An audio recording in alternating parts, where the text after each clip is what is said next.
Good morning, everybody. We're live here from the birdhouse, and we are making our way through June, and it feels like summer today. It is in the 90s today. It was yesterday too.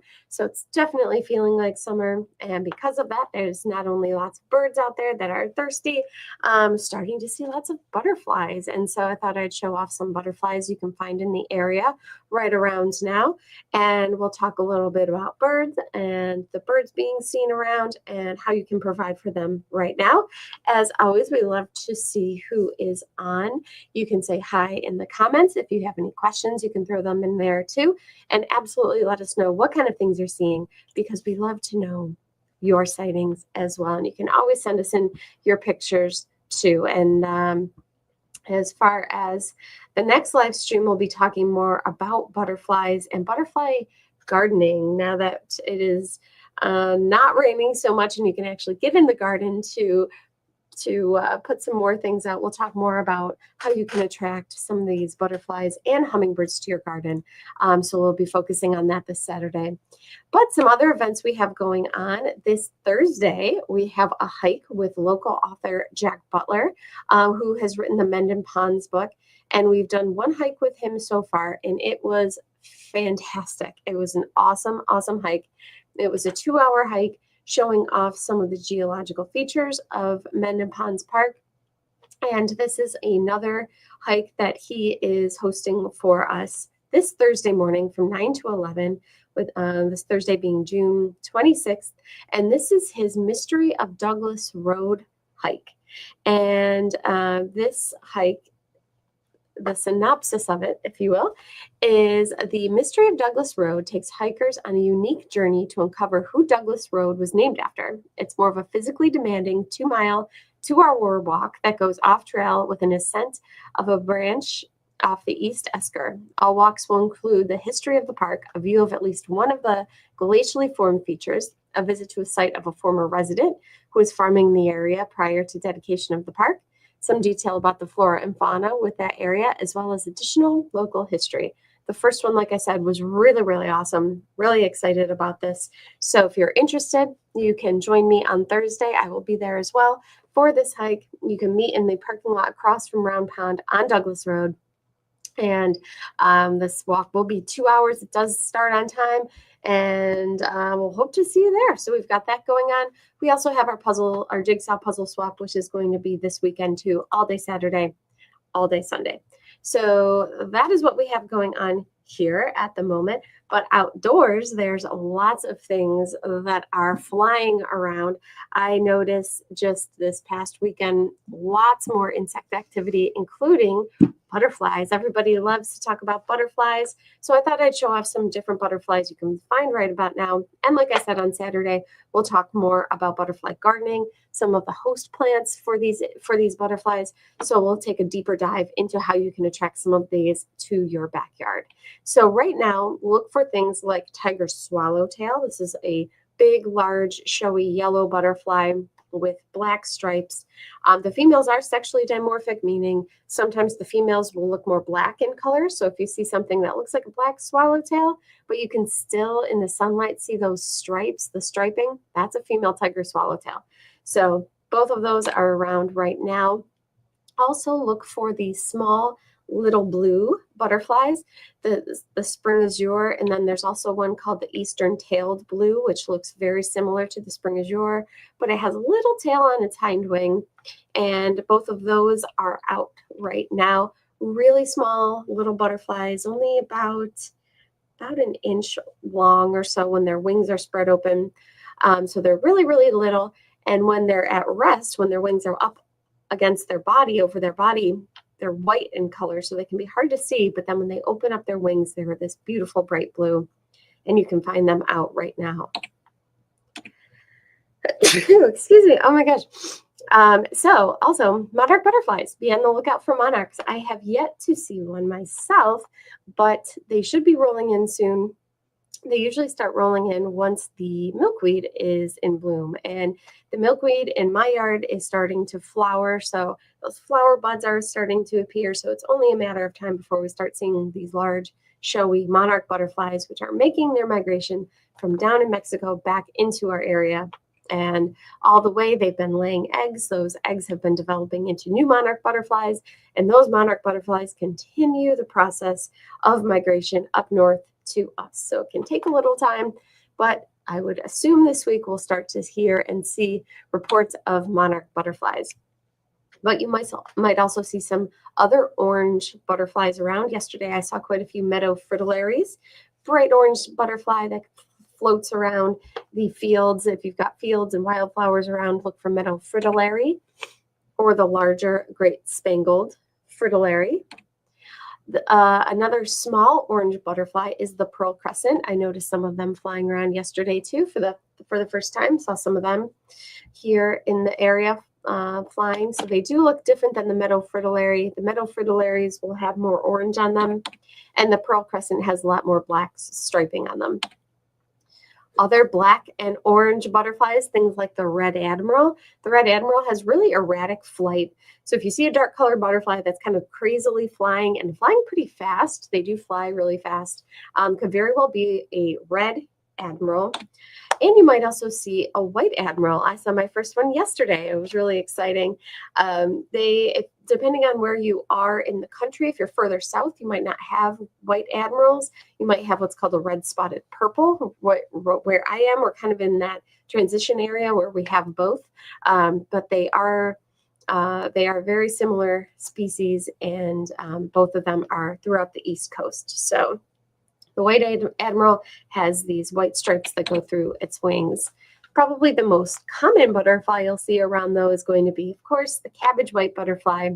And we'll talk more about cabbage white butterflies on Saturday, including their caterpillar, which you might find on your vegetable plants if you're planting things like broccoli and Brussels sprouts. If they're disappearing, of course, it could be a groundhog, it could be a rabbit, but it might also be the caterpillars of these cabbage white butterflies. Lots of them are around.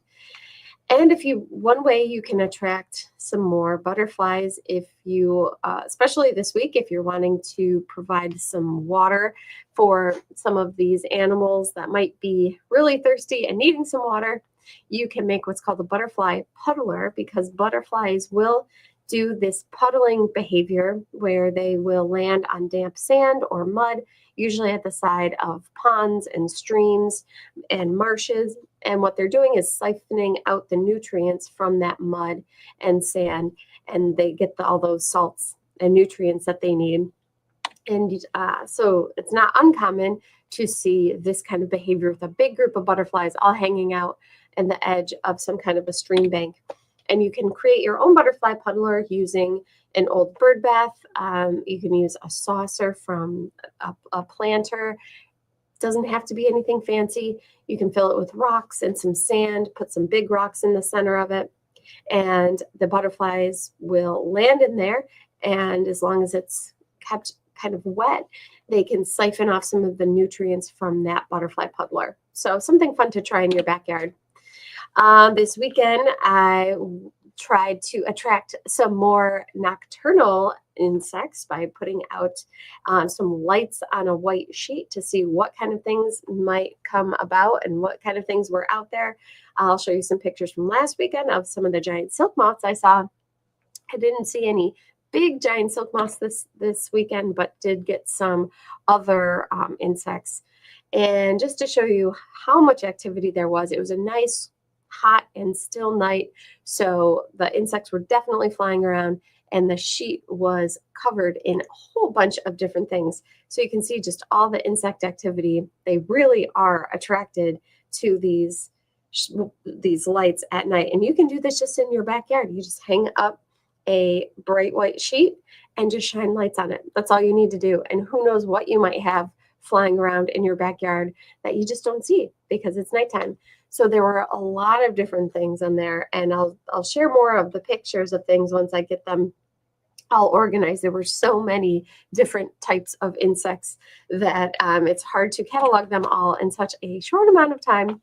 But last weekend I had Luna moth coming to the sheet, which was gorgeous. I'd never seen a Luna moth before. So really fantastic, gorgeous giant silk moth, where now is the time to look for them. also had a polyphemus moth last weekend. This weekend, though, I had my first ever Io moth or Eo moth. I'm not totally sure how to say it.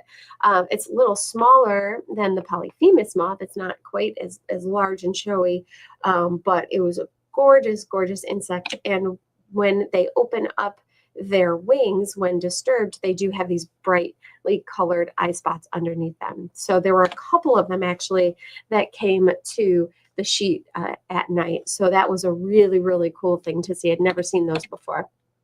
Also, there's lots of fireflies out there right now, so you'll probably start to see them flashing in your backyards. Remember, just like gardening for any other kind of insects, you want to make sure to stay away from any kind of pesticides if you want to attract butterflies, and if you want to attract any kind of insects like fireflies, and if you want to attract birds too, because you don't want the birds to be eating any kind of insects that have died from ingesting or being sprayed with the pesticides that can harm the birds as well. So fireflies have larvae that are terrestrial, so they crawl around on the ground. And definitely, if your yard is being sprayed for anything, it will affect the fireflies. But there's lots of fireflies out there starting this weekend. As the weather gets hotter, we tend to see more, and they're just really, really fun to watch. So this is what they look like during the day. So you might see them perched on your plants in your garden. They tend to be bright yellow and red. And then if you're able to see on the underside of them, you'll see their abdomen where they do glow. So really cool bugs that are out there right now. Also, another thing that showed up to my sheet this weekend was a green lacewing. I thought I would show that off because this is a bug that sometimes people try to attract to their yards in insect houses. We talk about getting mason bee houses. Those are those houses that have the little tunnels in them, either the cardboard tunnels or the bamboo shoots that act as tunnels for the bees to lay their eggs in. Sometimes those houses also have compartments that are filled with pine cones or filled with some different debris to attract other beneficial insects. And one of those insects are lacewings. And this is an example of a lacewing, a green lacewing. And they are really beneficial to the garden because they do eat a lot of insects. So this is something that could eat a lot of, say, aphids on your plants. So you might see these around your yard if you do have some of those bug hotels out. This is the kind of thing that they're made to attract. So I thought I would share that as well. But it's been a hot week. It's going to be a hot week. So some things that you can do to attract more birds to your backyard are definitely going to be providing water. It is hot out there. The birds do need water to cool down and to drink. So definitely make sure your bird baths are full and that you keep them full. And like I mentioned before, we do have a whole bunch of new styles of bird baths in. We've got some new glass styles. We've got some new cement styles that we've never had before. So we have a pretty good selection. They're selling pretty well, but we still have quite a few. We did get a nice big order in from multiple places. So we do have lots of different bird baths to choose from if you're thinking of adding some different water features to your yard. And we have different sizes. We have some bird baths that are quite large, and then we've gotten in some smaller versions of models that we've carried in the past. So you can kind of tuck them into spaces in your garden so you can provide water in different areas and in different ways. We also have these hanging, almost water cooler style bird baths. If you don't have a space to put out a really large bird bath, we have these that you can just fill with water and hang from a shepherd's hook or even hang from a tree. And this is another way to provide water to the birds. The water will filter down from that reservoir into that dish, and the birds will drink and bathe from it. So we do have different options for providing water. And you can always turn your bird bath into a moving water feature with our solar fountain inserts. We have water wigglers that'll wiggle the water around.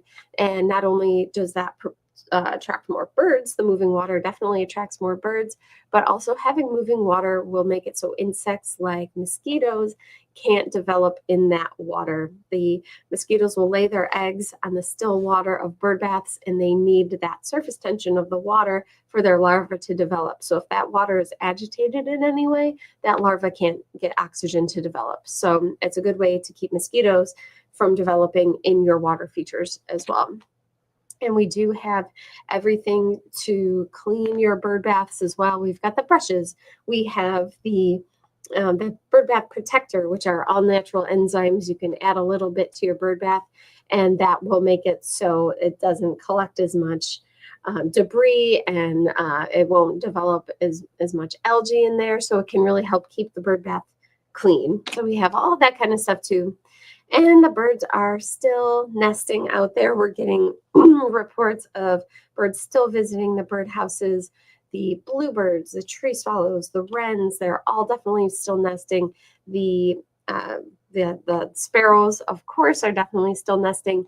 And there's even more activity now of the birds bringing their nestlings to feeders and feeding them things like insects. So things like chickadees, don't be surprised if you see them with a big bill of caterpillars. Of course, the bluebirds, as they will have their second and third broods. And then even orioles, we're getting reports over the past week. We've had more and more reports of the young orioles starting to come back to the bird feeders with their parents. So it's a really exciting time of the year. If you put your jelly away for a little while because you weren't seeing any orioles, you might want to consider putting it back out because those young are starting to fledge and go out into the world with their parents. So it's a really fun time of the year. And as far as hummingbirds go, it's been kind of a sparse season again for hummingbirds. We've gotten, of course, reports of them. They're definitely around, but not everybody is getting the same amount that they typically have in past years. So don't be discouraged if you aren't getting the same number like you have in the past. You're not alone. A lot of people are experiencing the same things. One thing you can do to attract more is always put out hummingbird plants, some plants that will attract the hummingbirds as long as you keep them watered so they'll be in bloom. That's one way to keep something out there for the hummingbirds if you're getting discouraged about providing nectar. And we'll talk more, like I said, about hummingbird gardening on Saturday when we talk more about butterfly hummingbird gardening as a whole.